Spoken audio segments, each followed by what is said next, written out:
오늘은 젖과 꿀이 흐르는 땅 7번째 시간입니다. 지난 시간에는 이스라엘 백성들이 요단강을 건너 여리고 성 앞에 이르는 장면까지 살펴보았습니다. 범람하는 요단강의 흐름이 전능하신 하나님의 능력으로 멈춰버리고 이스라엘 모든 백성들은 요단강 바닥을 마른 땅처럼 걸어서 건너갔지요.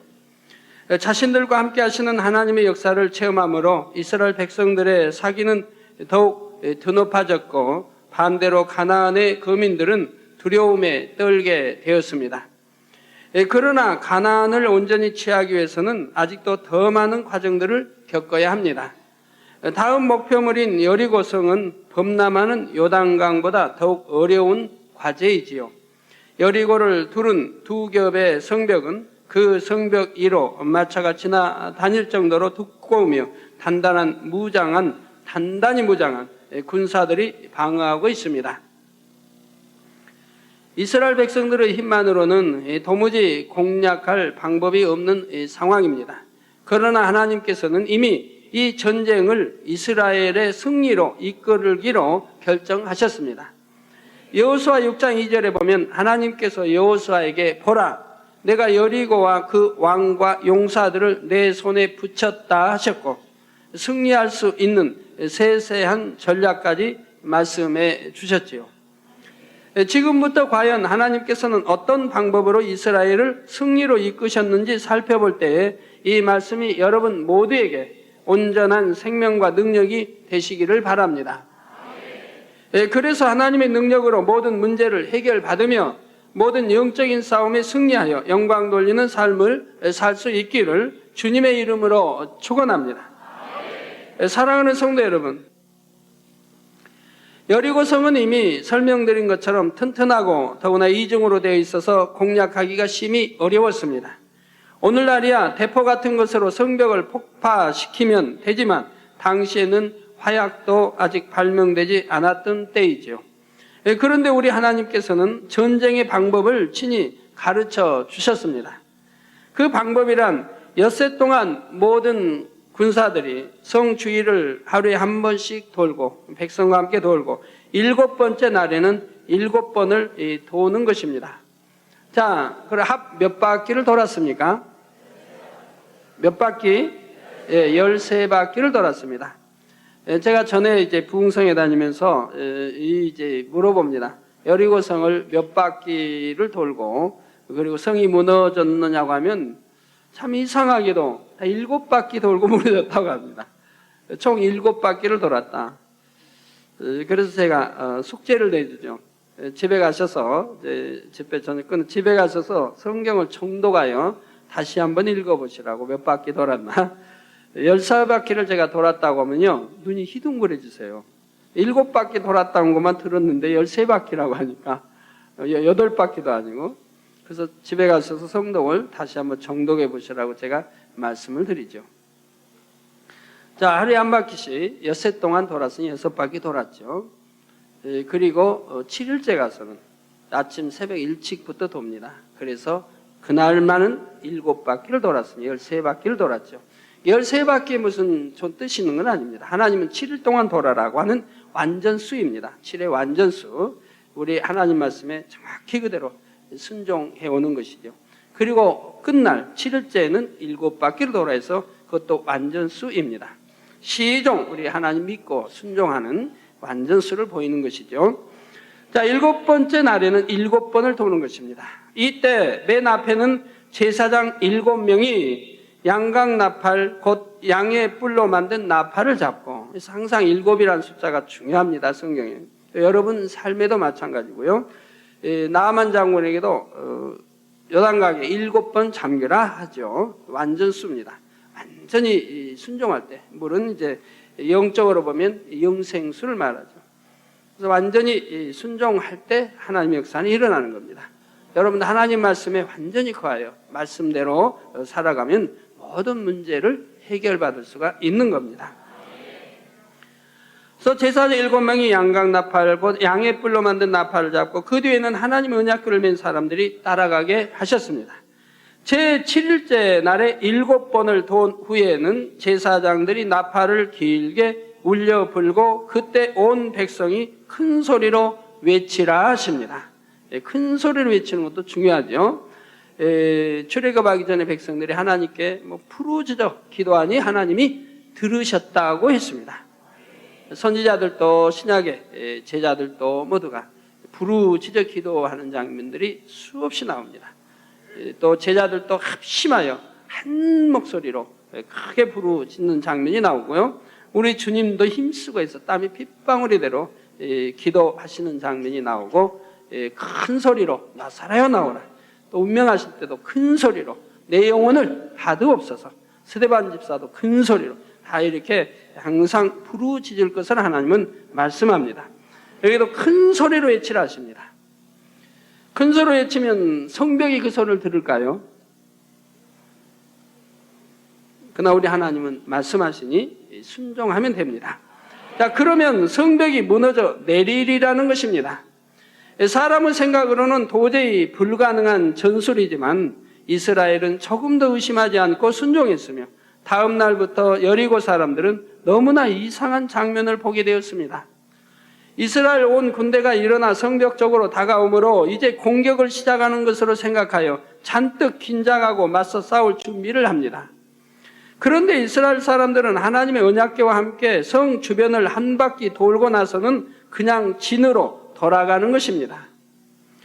성이 별로 크지는 않았기 때문에 그 주변을 한 바퀴를 돌아도 몇 시간 걸리지는 않습니다.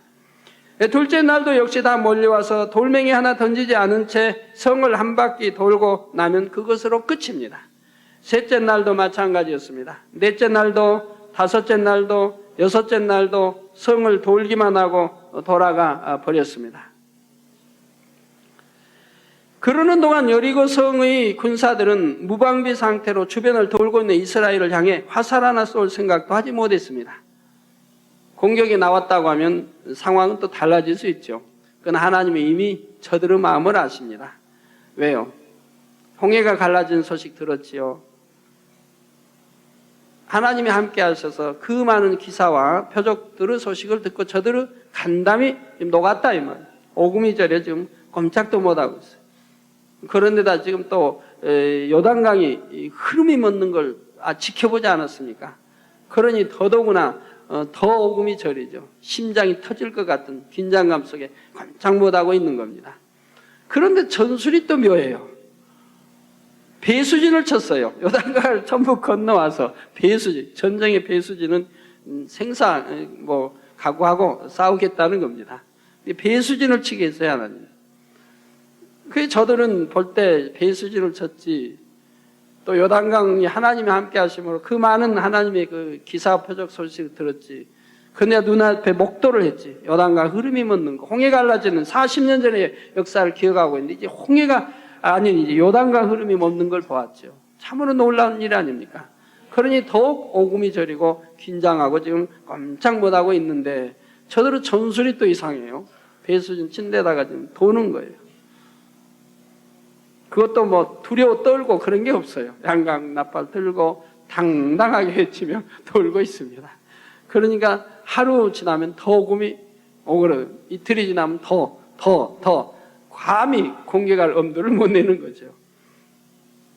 하나님께서 이들의 마음을 두렵게 하시니 이스라엘 백성들의 알 수 없는 행동이 점점 더 두려워하며 그저 지켜보기만 하는 것이었지요. 그런데 일곱째 날에는 이스라엘의 행동이 좀 달랐습니다. 다른 때보다 일찍부터 나와서 7바퀴를 돌더니 나팔 소리가 길게 울려 퍼지면서 백성들이 한 목소리로 함성을 지르는 것입니다. 그 순간 너무나 놀라운 일이 일어났습니다. 수많은 군사가 공격해도 구멍조차 내기 어려운 두 겹의 성벽이 일시에 무너져 내리고 말았던 것입니다. 여러분이 한번 상상해 보십시오. 보통의 성벽이나 건물이라 해도 한꺼번에 무너져 내리기는 쉽지 않습니다. 하물며 2m 혹은 3m 이상의 성벽 두께가 손가락 하나 되지 않았는데 한꺼번에 무너져 내렸다는 말입니다. 이것이 과연 있을 수 있는 일이겠습니까? 이렇게 세상 어떤 전쟁의 역사에서도 찾아볼 수 없는 놀라운 일들이 하나님께서 함께 하시는 이스라엘의 역사에는 거듭거듭 기록되어 있는 것입니다. 여러분도 늘 이 재단을 통해서 매일 또는 매주, 매달 이런 역사를 거듭거듭 늘 보고 있지 않습니까? 하나님이 놀라운 역사. 이스라엘 백성들의 함성 소리와 함께 요란한 광음과 굉음과 하늘을 덮는 먼지가 나면서 성벽이 돌무더기로 변해버릴 때 여리고 성안은 완전히 엉망이 되었습니다. 무너진 성벽 아래 깔린 사람들의 비명소리가 요란하고 군사들도 두려움과 혼란으로 도망하는 가운데 이스라엘 백성들은 쉽게 여리고를 점령할 수가 있었습니다. 사랑하는 성도 여러분, 사람이 살다 보면 마치 난공불락의 여리고성과 같은 문제들을 종종 만나게 됩니다. 개인적으로나 가정적으로 혹은 국가적으로 도무지 대처할 방법이 없는 곤란을 당하는 경우가 있는 것이지요. 이럴 때 의지가 강한 사람들은 나름대로 최선을 다해 이 문제를 해결해 나가려고 하지만 아무리 의지가 강하고 능력이 있어도 사람의 한계를 뛰어넘는 문제 앞에서는 어찌할 수가 없습니다. 감당 못할 고통 가운데 힘들어하다가 결국 낙심하여 주저앉아 버리기도 하지요.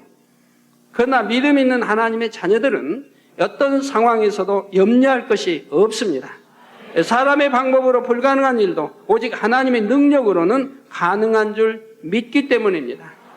천지를 창조하신 하나님, 홍해를 가르시고 이스라엘을 건져내신 하나님께서 요단을 멈추시고 여리고를 무너뜨리듯이 모든 문제를 해결해 주시는 것입니다. 지금 여호수아가 지시하니 믿음을 가지고 제사장들과 함께 그들은 배를 메고 요단강을 밟았어요. 그랬더니 요단강이 흐름이 멎었어요. 그래서 백성과 함께 건너갔던 것입니다. 그리고 여리고성은 또 그 제사장들이 앞서고 바로 이제 백성들이 함께해서 순종해서 하나님 말씀대로 돌았습니다. 그리고 외쳤습니다.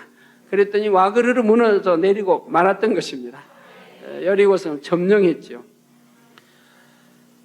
자, 천지를 창조하신 하나님, 홍해를 가르시고 이스라엘을 건져내신 하나님께서 요단을 멈추시고 여리고를 무너뜨리듯이 모든 문제를 해결해 주시는 것입니다.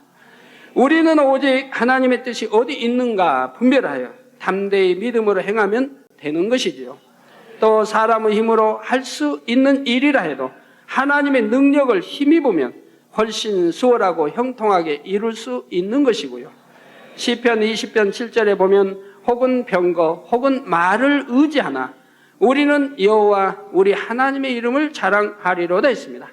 우리가 전쟁을 하게 되면 병거 또는 말을 의지하고 무기를 의존하고 훈련을 하고 다 하지요.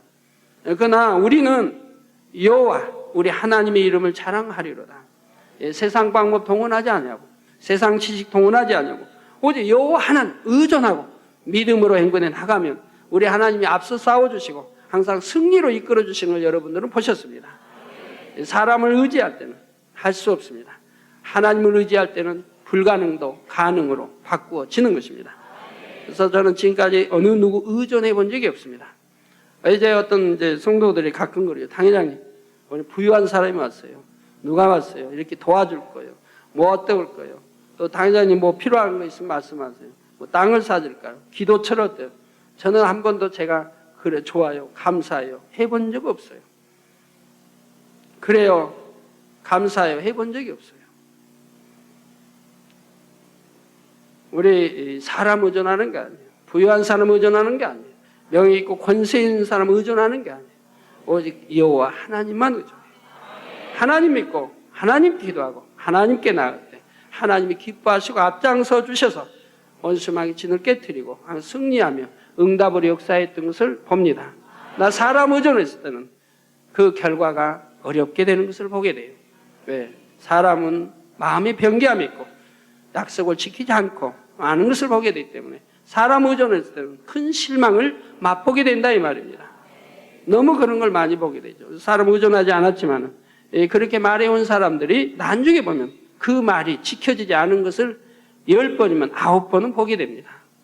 그러나 여호와 하나님만 믿고 의존했을 때는 틀림없이 그 하나님께 맡긴 대로 이루어지는 것을 보게 된다 이 말. 여러분도 믿음의 영으로 들어가 보세요. 어떤 문제든 사람 의존하지 않습니다. 지식에 어떤 권세에 의존하지 않습니다. 오직 하나님께 의존하고 기도해 나가면 우리 하나님이 책임져 주시고 모든 문제를 풀어주시고 축복해 주시고 해결해 주시는 것입니다. 그래서 우리는 여호와 우리 하나님의 이름을 자랑하리로다. 이 시간 이스라엘의 가나안 정복 역사를 들으실 때 여러분도 오직 하나님의 이름을 의지할 수 있는 지혜를 얻으시기 바랍니다. 우리 여호와 하나님 의존할 때 이렇게 모든 것이 다 참 형통하게 역사되어 가는 것을 봅니다. 나 사람을 의존할 때는 얼마나 부작용이 많이 생기고 어려움이 생기는 것을 보게 됩니다. 재미있는 감정이 하나 올라와서 읽어드리겠습니다. 창조의 권능으로 역사하시는 하나님을 찬양합니다. 저는 6대 24교구의 김수엽 65세 성도입니다. 제가 요즘에 출애굽기 말씀을 읽던 중 애굽에 내린 열재앙 가운데서도 하나님의 선민인 이스라엘 백성이 거하는 고센 땅에는 하나님께서 지켜주심으로 아무런 재앙이 일어나지 않은 기사에서 많은 은혜를 받았습니다. 그런데 제 생활 가운데서도 이러한 아버지 하나님의 축복과 보호하심이 일이 있어 간증하고자 합니다. 저희 가정은 태백에서 고냉지 배추를 재배하고 있는데 요즘 비가 오지 않아 가뭄으로 배추가 타들어가고 있다는 소식을 남편을 통해 듣게 되어 안타까운 마음으로 일터에 축복 주셔서 영광 돌리게 해주세요라고 기도했습니다. 다음날 아침 밭으로 나가 밭을 돌아보고 있는데 정말 기적 같은 일이 일어났습니다. 주위의 다른 밭에는 비가 전혀 오지 않았는데 저희 밭에만 비가 내려 배추가 물기를 머금고 뽐내듯이 파릇파릇 춤을 추듯이 나풀거리고 있었습니다. 할렐루야. 성경에서만 대하던 기적이 저희 생활 가운데 일어나 너무나 신기하고 놀라운 마음으로 간증하며 하나님의 보장하시는 목자의 그늘 안에 있게 축복하신 줄 믿습니다. 오늘도 살아계셔서 역사하시는 하나님께 모든 감사 영광을 돌립니다. 6대 24교구 김수엽 성도 올립니다. 우리 하나님이 선민인 이스라엘 백성과 애굽 백성을 구분해서 고센 땅은 지켜주시듯이 이렇게 하나님 여호와 의지하면 무엇이나 불가능이 없다고 하는 것을 여러분 아십니다. 그래서 사랑하는 성도 여러분, 여리고를 점령한 이스라엘 백성들은 그 성에서 얻은 노획물을 단 하나도 사사로이 취하지 않고 다 불사르거나 성물로 구별하여 하나님께 드렸지요. 또한 여리고의 사람과 짐승은 다 죽였습니다. 어떤 사람들은 이렇게 모든 것을 진멸하라는 하나님의 명령에 대하여 너무 무서운 하나님이라 하거나 잔인한 것이 아닌가 의문을 갖기도 합니다. 감히 잔인한 표현 써서 죄송합니다. 그러나 세상 믿지 않은 사람들이 그런다 이 말입니다. 그러나 하나님의 명령에는 다 그럴 만한 이유가 있는 것입니다. 성에서 얻은 물건을 하나님께 드린 것은 오늘날 우리가 수입의 첫 열매를 하나님께 드리는 것과 같은 의미입니다. 하나님께서 주신 약속의 땅 가나안에서 처음으로 얻은 것들이기에 먼저 하나님께 돌리는 것이지요. 또 그 성의 사람과 짐승을 죽이는 것은 이스라엘의 거룩함을 유지하기 위해 필수적인 일입니다. 가나안 땅의 거민들은 극심한 죄악 가운데서 타락한 삶을 살고 있었습니다. 특히 많은 우상들을 음란하게 섬기고 있었지요. 이스라엘 백성들이 그들을 살려두어 함께 거하다가는 자칫 그 죄악에 물들게 됩니다. 바로 우상을 섬기는 죄에 물들게 되고 그 결과는 사망이지 않습니까? 그래서 모세도 신명기 7장 16절에 보면 내 하나님 여호와께서 내게 붙이신 모든 민족을 내 눈이 긍휼히 보지 말고 진멸하고 그 신을 섬기지 말라. 그것이 내게 올무가 되리라. 당부했던 것을 볼 수가 있습니다. 여리고 사람들을 진멸한 것도 바로 이러한 이유였던 것입니다. 성도 여러분, 자세한 상황을 알지 못하고 육신의 생각을 동원한 사람들에게는 가나안 정복 전쟁이 부당하게 보일 수도 있습니다. 이미 가나안에 살고 있는 사람들이 있는데 하나님께서 그들의 땅을 빼앗아 이스라엘에게 주시고 거민들을 다 죽이라고까지 명하시는 것입니다. 그러나 이 가나안 정복 전쟁은 단순히 하나님께서 이스라엘 백성들을 축복하시기 위한 전쟁만이 아닙니다. 죄악으로 관영한 가나안 거민들에 대한 공의로운 심판의 결과인 것이지요. 창세기 15장에 보면 하나님께서 아브라함에게 이스라엘 백성들이 가나안에 들어올 일을 예언하신 장면이 나옵니다. 앞으로 아브라함의 자손 이스라엘 백성들이 이방 곧 애굽에서 종노릇을 하다가 장차 가나안 땅으로 들어올 것인데 아직은 가나안에 들어올 때가 아닌 것을 말씀하시지요. 창세기 15장 16절에 보면 그 이유를 설명하시기를 이는 아모리 족속의 죄악이 아직 관영치 아니함이니라고 하셨습니다. 성경에 보면 일정한 지역의 사람들이 심히 타락하여 죄악이 관영할 때 하나님께서 심판하시는 장면이 나옵니다. 그들을 그냥 두셨다가는 온 세상 가운데 범죄가 전염병처럼 퍼져서 인간을 경작하는 섭리의 차질이 생기게 되지요. 예를 들어 전염병은 우리가 격리 수용을 시키죠. 전염병처럼 퍼져서 인간을 경작하는 섭리 차질이 생긴다 이 말입니다. 그러므로 사람들의 죄악이 어느 한계에 달하면 하나님께서 공의 가운데 그들을 심판하시는 것입니다. 예를 들어 소돔과 고모라의 죄악이 관영하니 불과 유황으로 심판하신 것도 그렇고 역사적으로 잘 알려진 폼페이 같은 경우도 그렇습니다. 노아 홍수도 그렇고요. 성도님들 중에서도 성지순례를 다녀오신 분들은 직접 폼페이 유적들을 보셨을 것입니다. 어느 날 갑자기 일어난 화산 폭발로 인해 크게 번성하던 도시 전체가 화산재 아래 파묻히고 말았지요. 사람들이 미처 피할 틈도 없이 다 그 폭발 가운데 몰살해버린 것입니다. 화산재 아래서 발굴된 유적들을 보면 당시 이 도시의 사람들이 종교적으로나 도덕적으로 너무나 타락하여 하나님의 심판이 임할 수밖에 없었던 실상이 잘 나타나 있습니다. 이런 도시들처럼 가나안 거민들도 심히 타락하여 장차 심판받을 상황이었는데 가나안의 경우에는 그 심판의 방법이 바로 하나님의 백성 이스라엘에 의해 진멸당하는 것이었지요. 그러나 그들이 앞으로 심판받을 죄인들이라 해서 당장 진멸해버리신 것이 아니라 하나님은 끝까지 기회를 주셨습니다. 그 죄악이 관영하여 더 이상 용납할 수 없을 때까지 오래 참고 회개할 수 있는 기회를 주신 것입니다. 니느웨를 아버지 역사할 때도 이제 멸하리라 하셔도 그들이 회개하고 금식하며 왕이야 짐승까지 이렇게 해서 죄를 무릅쓰고 회개하고 금식하며 이렇게 죄를 자백하고 돌이킬 때 우리 하나님이 긍휼을 베푸시고 용서해 주시는 것을 보지 않습니까? 자, 그래서 기회를 주십니다. 그럼에도 불구하고 가나안 거민들은 끝내 회개하지 못하였기에 마침내 하나님의 심판으로 진멸되었던 것입니다. 여러분도 가족들이 아플 때 참 예가 타지요. 열심히 전도하지 않습니까? 하나님이 계시고 천국이 있고 하나님 영접하고 교회 나오시고 기도받고 치료받으시면 된다고 열심히 부모님께 전도해도 부모님이 안 듣지 않아요. 말씀. 자녀의 말씀 안 듣죠. 그리고 안 믿죠. 그러다 결국은 병원에 가고 결국은 암 3기 말기 돼서 그래야 그때야 듣는다 이 말이에요. 그때야. 그것도 믿음으로 듣는 게 아니고 이제는 의지할 데가 없습니다. 병원에서 이제 사형 선고 받으니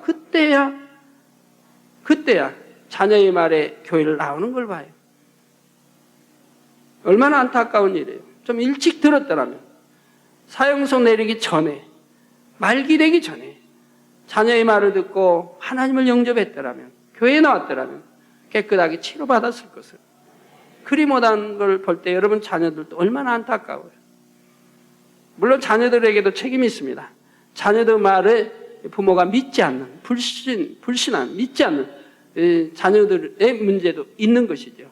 정말 그리스도의 향기 바라고 자녀들 말을 부모님이 정말 믿을 수 있는 그런 이제 자녀들이었다고 하면 전도 잘 되어질 터인데 아마 그러지 못했기 때문에 아무리 말해도 부모님들이 안 들으시는 거죠. 안 믿으시는 거죠. 또 믿을 수 있는 증거는 얼마든지 있지 않습니까?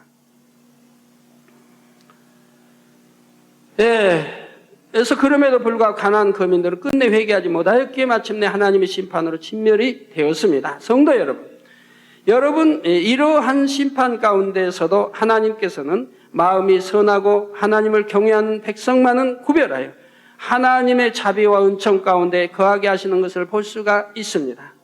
지난 시간에 들으신 대로 이스라엘의 정탐꾼을 숨겨주었던 기생 라합이 거기에 해당하지요. 라합은 하나님께서 이스라엘을 통해 베푸신 역사들을 들음으로 하나님을 믿고 경외하게 되었고 그로 인해 이스라엘의 정탐꾼들을 숨겨주었습니다. 정탐꾼들은 여리고를 점령할 때 라합과 그 가족은 살려주겠다고 약속을 했고 실제로 그 약속을 지켰지요. 그런데 이 약속에는 단서가 있습니다.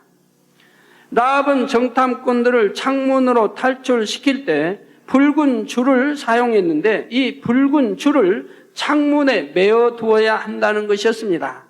붉은 줄을 창문에 메어 두어야 한다. 그리고 라합의 가족들은 다 이 붉은 줄로 표시한 집 안에 머물러 있어야 하는데 라합이나 그 가족이라 해도 그 집 밖에 있을 때는 지킴을 받지 못한다는 것이지요. 이는 혼란스러운 전쟁 중에 지킴받기 위해서 당연한 조건이었습니다. 수많은 사람들을 죽이면서 일일이 라합의 가족인지를 확인할 수는 없는 것이지요. 그런데 이 조건을 보면 출애굽 당시 장자의 재앙과 비슷한 면이 있습니다. 하나님의 심판이 임하여 하룻밤 사이에 애굽의 모든 장자가 죽임을 당할 때 이스라엘 백성의 장자는 한 사람도 죽지 않았습니다. 그러나 이때도 단서가 있었는데 바로 집 문의 좌우에 또 위에 어린 양의 피를 발라야 하며, 어린 양의 피, 붉은 피죠. 피는 붉은 피죠. 어린 양의 피를 발라야 하며 그 집 밖으로 나가서는 안 된다는 조건이었습니다. 그 집안에, 좀 피로 바른 그 집안에 있어야 하나님이 지켜주신다는 것이죠. 장자의 재앙을 면할 수 있다는 거죠. 재앙이 임할 때 집 밖에 있었다면 아무리 이스라엘 자손이라 해도 지킴을 받을 수 없는 것이죠. 이것은 영적으로 우리 하나님의 자녀들이 세상의 재앙에서 지킴받는 원리를 설명해 주고 있습니다. 오늘날 세상의 죄악이 관영하고 흑암이 짙어 날이 갈수록 각종 재앙들이 범람합니다. 전쟁과 기근, 지진과 태풍, 홍수, 각종 질병 등으로 무수한 사람들이 고통받고 생명까지 잃게 되지요. 그러나 어린 양이신 주 예수의 보혈의 공로로 말미암아 주를 믿는 자는 다 재앙을 당치 않게 하나님께서 지켜주시는데 단 그 보혈 가운데 거하는 사람이라야 합니다. 이게 보혈, 주님의 보혈, 이 피, 이 믿음이죠. 믿으니 순종하고요.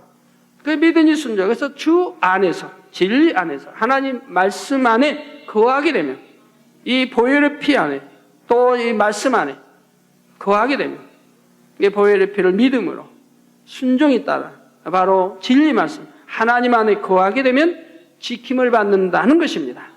여러분도 하나님 말씀 안에 살기 때문에 지킴을 받지 않습니까? 어떠한 재앙에서도 지킴을 받고 설령 여러분의 잘못 실수로 인해 졸다든 아니면 교통사고를 내서 차는 폐차가 돼도 여러분은 지킴을 받지 않아요. 뼈 하나 다치지 않게 지킴을 받지 않습니까?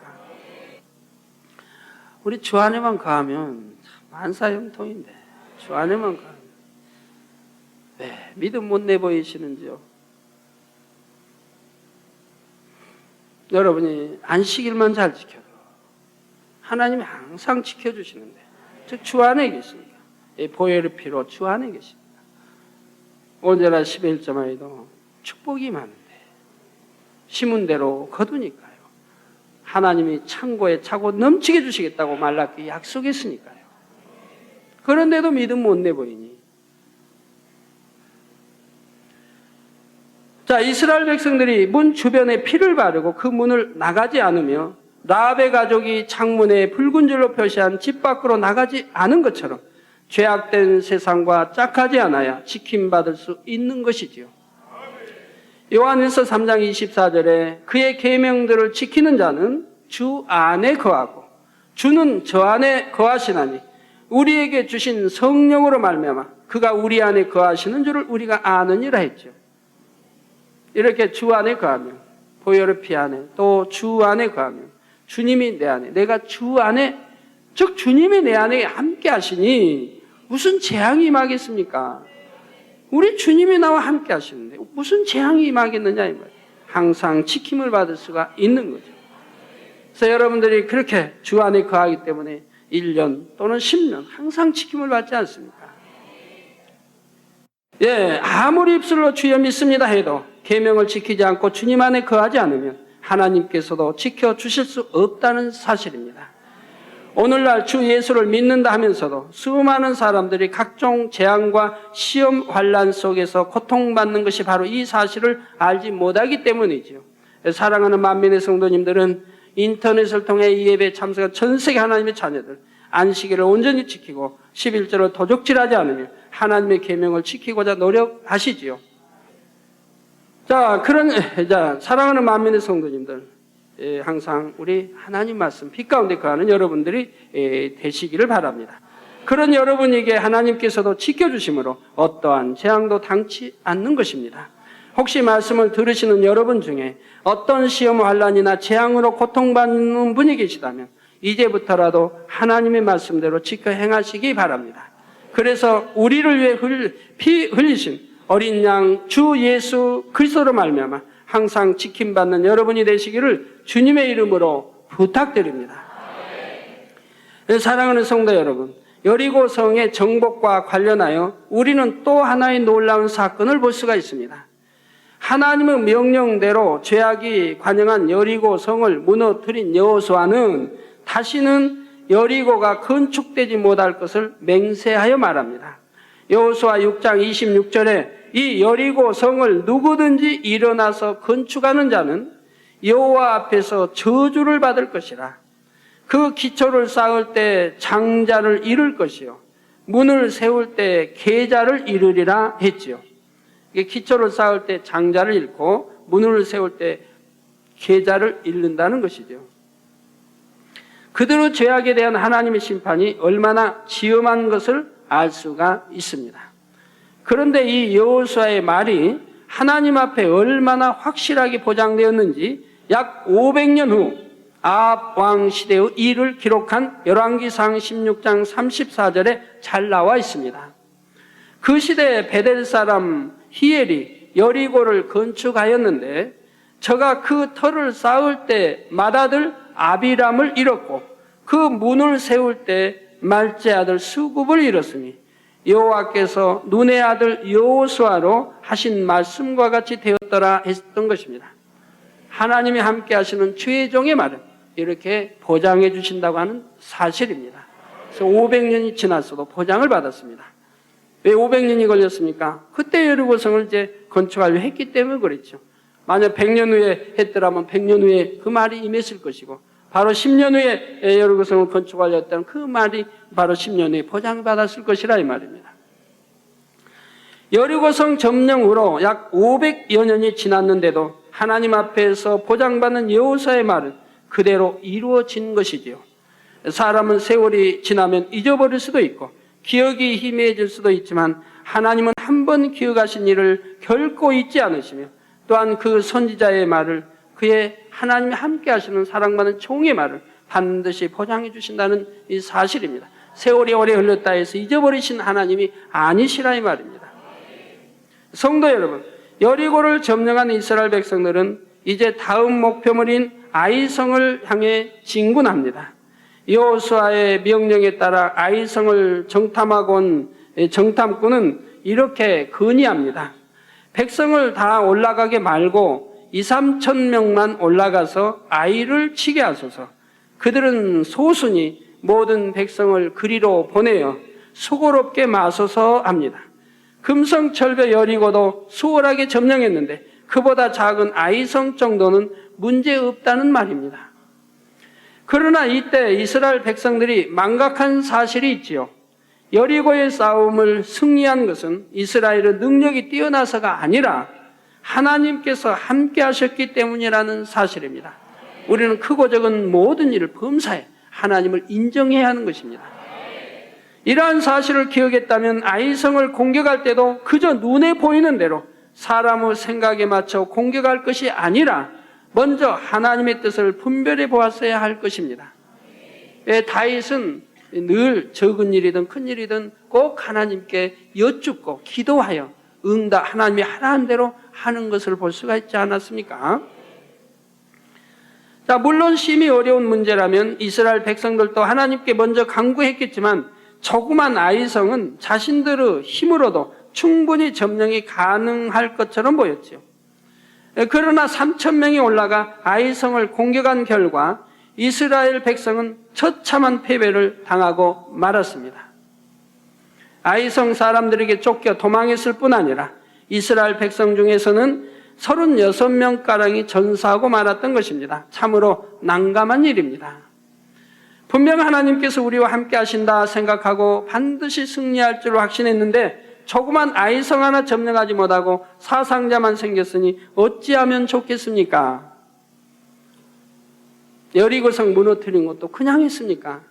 저들은 수고를 했죠. 아침부터 하루 종일 돌았고 7바퀴, 또 다른 날도 한 바퀴씩 백성이 전부 해서 돌았고, 그만큼 믿음 내보였고, 그만큼 순종했고, 그만큼 행함이 따랐죠. 그런 다음의 역사가 일어났죠. 자, 그래서 아이성 하나 점령하지 못하고 사상자만 생겼으니 어찌하면 좋겠어요. 이는 단순한 한 번의 패배가 아니라 하나님께서 자신들과 함께하지 않으신다는 심각한 문제가 제기된 것입니다. 이로 인해 여호수아 7장 5절에 보면 백성의 마음이 녹아 물같이 된지라 했고, 여호수아는 이 충격적인 사실에 대하여 옷을 찢고 이스라엘 장로들과 함께 날이 저물도록 하나님 앞에 엎드려 간구합니다.